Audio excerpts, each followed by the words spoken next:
perhaps if you're in the casino, you might. Order, please. The honourable member's time has expired. Sorry. Thank you. Time as well. Time allotted for opposition members' business has expired. The Honourable Minister of Transportation, Public Works, and tomorrow's hours and order of business. Yes, Mr. Speaker, we'll meet tomorrow at the hour of 12 noon and we'll sit until 8 p.m. The order of business will be public bills for second reading, public bills for third reading, and committee of the whole House on bills. And we'll also be doing some private and local bills. So, Mr. Speaker, with those few remarks, I move that we now rise. Motion is the House adjourned till tomorrow at 12 noon. Is it agreed? All those in favour say aye. Contrary-minded, nay. Motion is carried. The House adjourned to 12 noon tomorrow. We've now reached the moment of interruption. Call upon the Honourable Minister of Health Promotion. Well, thank you very much, Mr. Speaker, and I'd just like to say I didn't have a chance during my previous comments for the debate, but thank the members for their comments, and I did take the opportunity to listen to both the opposition parties and their comments, Mr. Speaker, and it certainly is an issue that we all feel very strongly about. Today being International Walk to School Day, Mr. Speaker, I thought it would be appropriate to touch base on this issue and reflect on this issue, but also to reflect on some of the initiatives that we're moving forward on through the Office of Health Promotion, and as a government and as a province and as communities to better provide opportunities for young people to lead healthier lifestyles. And Mr. Speaker, I had the opportunity, as I said, to be at St. Mary's Elementary School this morning with the Premier, Minister of Education, a number of students, and just seeing the smiles on the faces of the students today, Mr. Speaker, and I know you'd appreciate that, just seeing the opportunity just to walk to school. Now, it seems like a little thing, but when you come from a rural area, such as myself, very often you're bused to school. And yes, some of my colleagues are saying Mabou. Well, Mr. Speaker, I'm very familiar with the community of Mabou, as I was a former educator at Mabou. Very proud of that. And far too often, though, Mr. Speaker, I would say 95% of the students, and especially now with Dalbury Academy in place, high school, 95, maybe 98%, I will say, do go to school by bus. That's a problem. And it's a problem that we need to continue to address. And today emphasizes the importance of walking and the importance of establishing a healthy lifestyle. Mr. Speaker, I also want to say that it's an important aspect of the initiative that we have part of our Active Kids, Healthy Kids strategy. And I certainly want to mention that it's part of the National Go for Green program, encouraging the use of active modes. And I would be remiss if I didn't mention the Ecology Action Centre, who is a partner with us on that initiative, Active Transportation. So there are a lot of partnerships involved. There's a lot of good things happening, and there's a lot that's needed to be done. Today's International Walk to School Day sends a good message to our young people, because we have a problem, Mr. Speaker. There's too many young people in our province who are inactive. They're not active enough to see the benefits for health reasons. And we have the research to show it. At grade 3, grade 7, and grade 11, we have gone through the appropriate research with the accelerometers piece. We now have that research available to us for a number of years, and it's perhaps some of the leading evidence-based research that we have across the country, of any province, perhaps of anywhere in North America. I'll go so far as to say that this province has taken a leadership role in that issue, and that'll be important in the years to come. Mr. Speaker, in the 6 priority areas, also along the route of physical activity, in thinking about today's event, is that of the investment we're making through our physical activity grants. And some of those are going out throughout the door, many of which our members here in the legislature will hear more about in the weeks and the months ahead. And as part of that, Mr. Speaker, what we're trying to get at is at the community level. Because, we can put programs in ourselves, which we have many programs, but you need to get at the community level if you really want to see a difference. And it doesn't often, it doesn't always take a huge amount of dollars. It can be $200, it can be $1,000, but it can be leveraged to partner to make a difference on a variety of areas. I mentioned before some of the statistics, and I'm just going to mention just for members, Mr. Speaker. we found at the grade 3 level that 90% do achieve the recommended 60 minutes of activity at least 5 days a week. Grade 7 and 11 students do not. And in fact, by the time they reach grade 11 and 12, only 6.9% of girls are active enough to achieve health benefits. 7%. That is a scary statistic, Mr. Speaker, and it's certainly one as we move forward as communities and as a province we need to address. Mr. Speaker, I mentioned some physical activity. Another aspect is that of the kids sport program, and I'm very proud that we saw fit to invest over $300,000 in a program which is giving opportunities to young boys and young girls to take part in sports where perhaps they couldn't take part in sports before. It may be soccer, it may be hockey, it may be another recreational opportunity.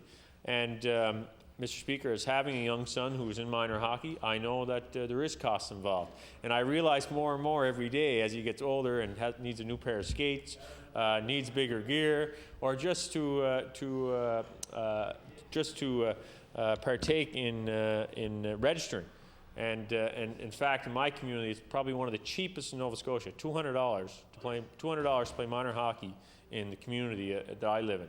It's, in fact, Mr. Speaker, it could be a model for the rest of the province. Instead of, last year was $240, they've actually reduced it this year to get more young people out on the ice. And I applaud them for that. And no, Mr. Speaker, and this is solely on the volunteer efforts of my local community and the desire to see more young people get active. And that is the sort of good news stories we want to see. One of the other areas that I'm very concerned about, Mr. Speaker, is that of healthy eating. And it's been brought up in the House on a few occasions. And in fact, what we've done in the past year, first of all, we've hired a healthy eating coordinator. And that's important because you need the capacity within the office to move forward on various initiatives. Secondly, we've been working with the Department of Education, first of all, to conduct a study of what is happening across our province and with our leaders in our school boards to find out what is happening, what's happening at each school board level. Following that, we also did a scan across the country to find out what other provinces are doing. And, Mr. Speaker, it's a puzzle piece across the country. There's no particular province that I don't think has a perfect model, but we can certainly learn from each province. We are now working with the Department of Agriculture and Fisheries and Education, and we will implement guidelines, strict guidelines, Mr. Speaker, in the 2005 school year. And with those guidelines, Mr. Speaker, today I took the opportunity to ensure that through the office that each member got an apple from the Valley. And the idea, Mr. Speaker, is that these are the types of healthy snacks we need to provide in our schools. And you know, it's incredible if you go around our province. There are excellent examples of schools who have moved forward in our examples that can really be moved up to the front, Mr. Speaker, as positive examples of getting their schools active, of eating healthy, of getting the corporate community involved, of getting the community involved, and really taking initiatives that lead to a healthier lifestyle. Mr. Speaker, I'm also going to touch on an issue that, although my colleague perhaps gets the question more often than I would, that's on physical education. And because that is an issue I feel very strongly about as a physical educator myself. And I believe there's a need for us in our province to take an even stronger look at this issue. The fact of the matter is, right now, in our schools, we have primary to 9 physical education, which is mandatory. We have grade 11 PAL, which is physically active lifestyles, which I'm very aware of, which is also mandatory. And only a portion of the PAL program, which is between 30 and 40%, is geared towards physical activity, although the rest of the program is also very important for a healthier lifestyle. That's an issue we need to take a look at, but it's a very complex issue, and certainly one that education plays the key role in. But, Mr. Speaker, we can't put the blinders on and think, and this is why the Active Kids, Healthy Kids strategy is so important. We cannot think that simply saying that just make physical education mandatory and all will be solved. Sorry, Mr. Speaker, that is not the case. What about before school? What about recess? What about lunch hour intramurals? What about after-school access to schools? Those are the things that we need to focus on, getting the corporate community involved, ensuring that our young people have the opportunity to access facilities. And I realize we run into issues with P3 schools. We run into other issues. And I commend the Minister of Education for moving forward on his amendment in the spring.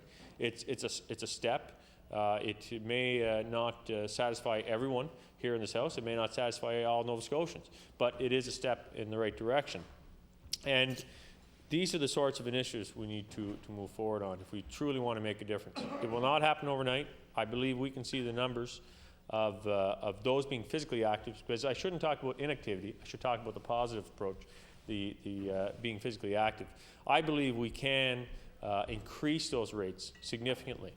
And I say that because we've seen the decrease in our tobacco with our tobacco strategy. I believe that we can take a similar approach for physical activity, for the health and well-being of our province, and we can truly make a difference. Thank you very much, Mr. Speaker.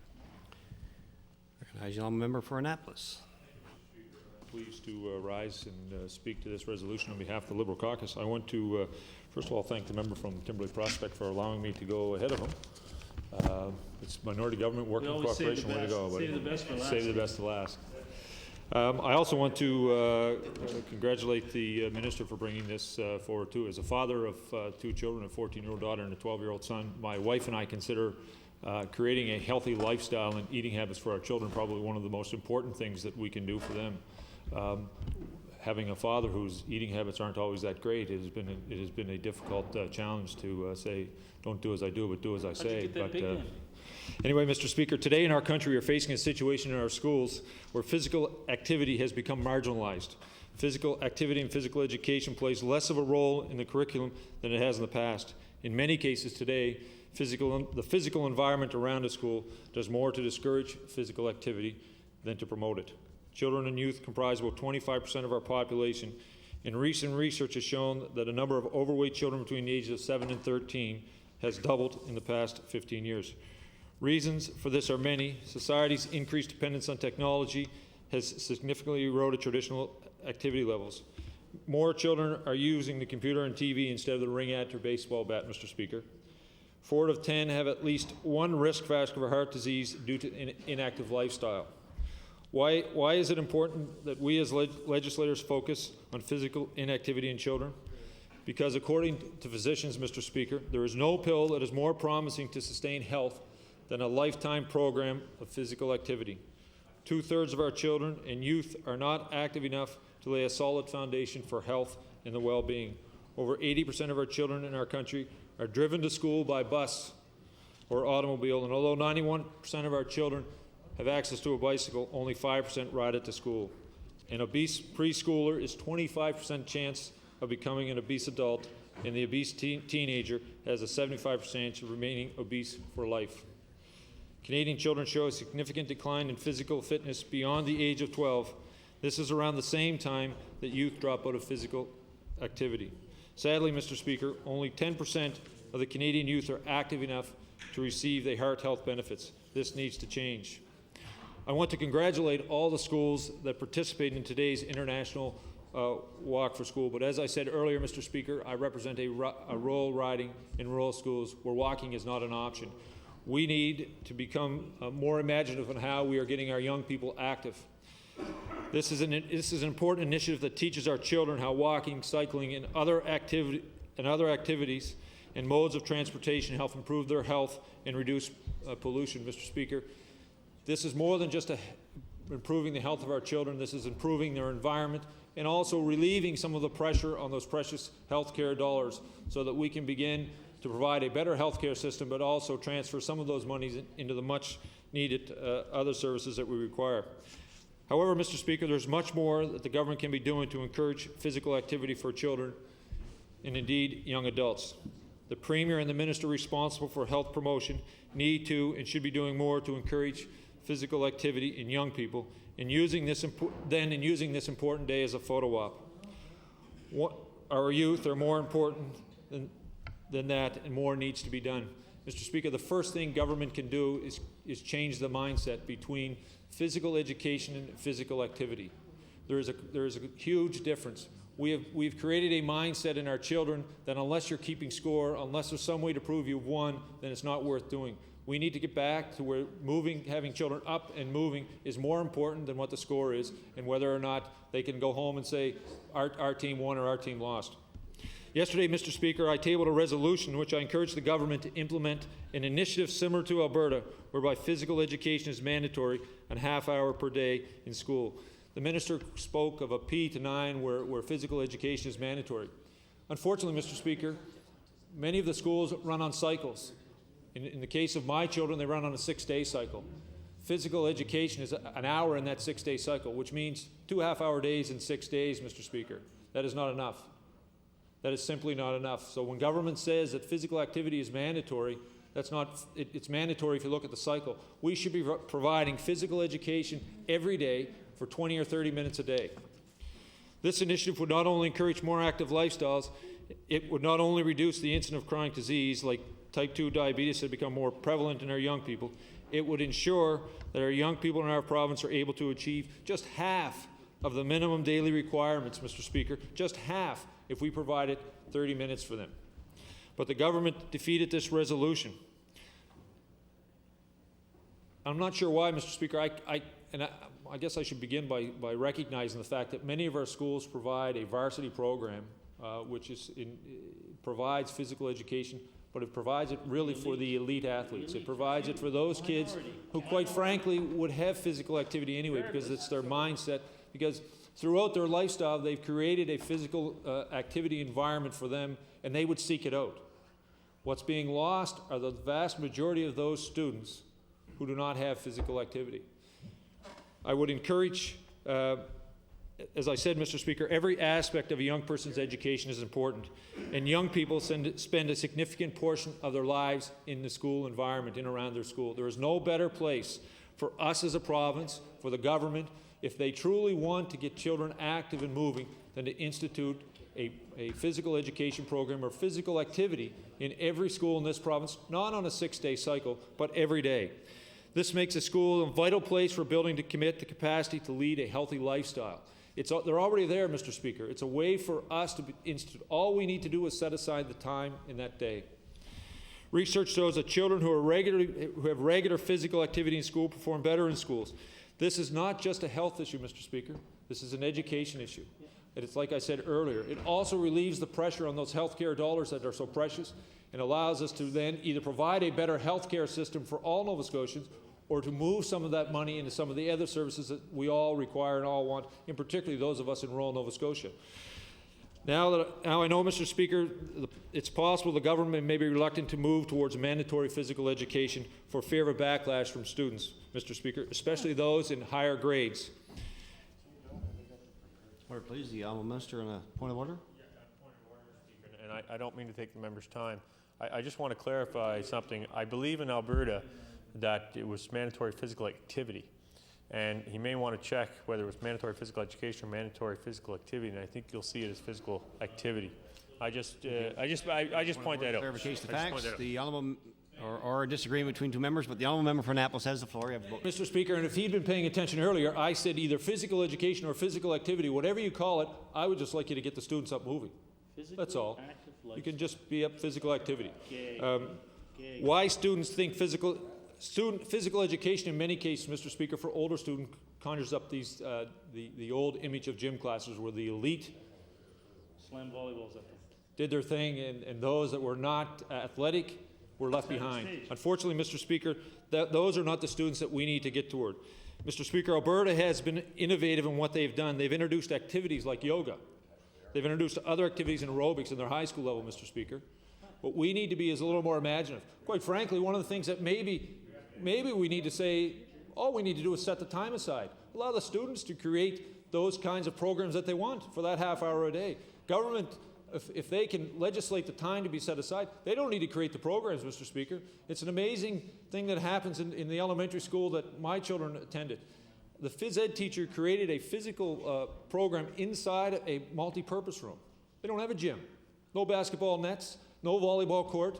All they have are a few balls, Mr. Speaker, and some other instruments that the teacher's been able to use to create and get those children up moving. But you know what? She empowered those children to become referees. She empowered those children to become coaches, to bring the younger students up. But one of the things that she did, which I believe should be held as a model, she took the lunch hour and she said, for 15 minutes after the students in this school have finished lunch, we'll do a running club outside of our school. And for that 15 minutes, she said, we're just going to time the number of times you run around this school.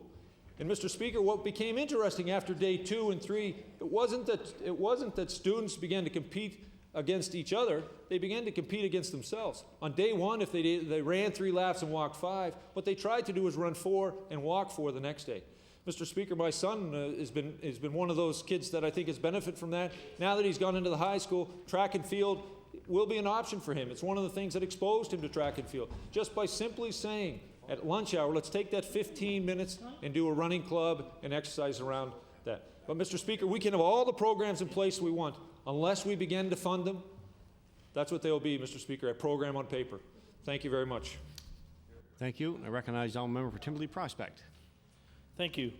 I'd like to compliment the member from Annapolis on his comments and the ability to be able to bring in that personal touch because, you know, as the father of young children, although I probably would be concerned about the fact they wouldn't want me to recognize as young children at that age, and the example that he and his wife are setting for his family are of real importance because it's up to each and every parent and it's up to each and every member of the community to say to younger people, this is something of real consequence to you, because let's face it, we're going to be fighting for health time here as we each, of course, get older as we progress through the health system. First of all, my compliments to the minister. The International Walk to School Day does send the right message. It does. And in the right neighborhood and in the right community, it's a message that's well received. Unfortunately, in no politics involved in this comment, no comment about the rotten roads that the buses travel on, but it's darn near impossible to walk to schools in the growing community that I represent because, of course, there are no sidewalks and no way to get from one point to another. But the intent is to encourage young people to be more physically active, and that is a noble one and one that I certainly can support. In fact, I want to tell you, Mr. Speaker, and members present, the opportunity I had to meet George Savallo. George Savallo has a set of hands on him, and I know there's some members in this House that have commented on the size of various members' hands, but you know, I'm sure the member from Guysborough Sheet Harbour's hands would have nothing to do, and that member has a big set of hands, okay? I want to talk about George Savallo's hands because when I met him in the Sports Hall of Fame, Mr. Savallo was here with the Member of Parliament, and the title at the time was Sackville, Musquodoboit, Eastern Shore. And that, of course, is the NDP Member of Parliament, Peter Stauffer.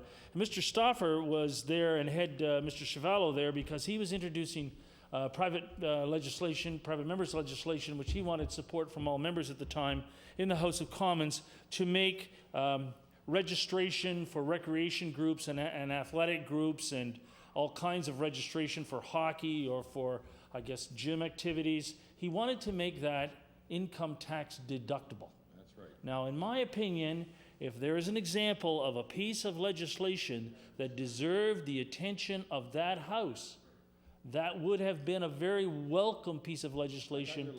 And of course, the thing is, it's a piece of legislation that hopefully would encourage parents in certain sports to be able to recognize the fact their children should participate, but the income tax deduction would be forthcoming from that.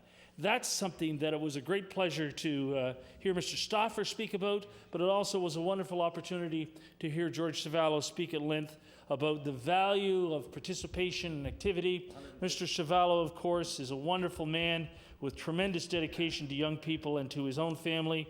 He's gone through some wonderful, great historic battles, which we, of course, know of. Some of them are in the boxing ring, but many others with Mr. Savallo are outside of the ring, and my compliments to him.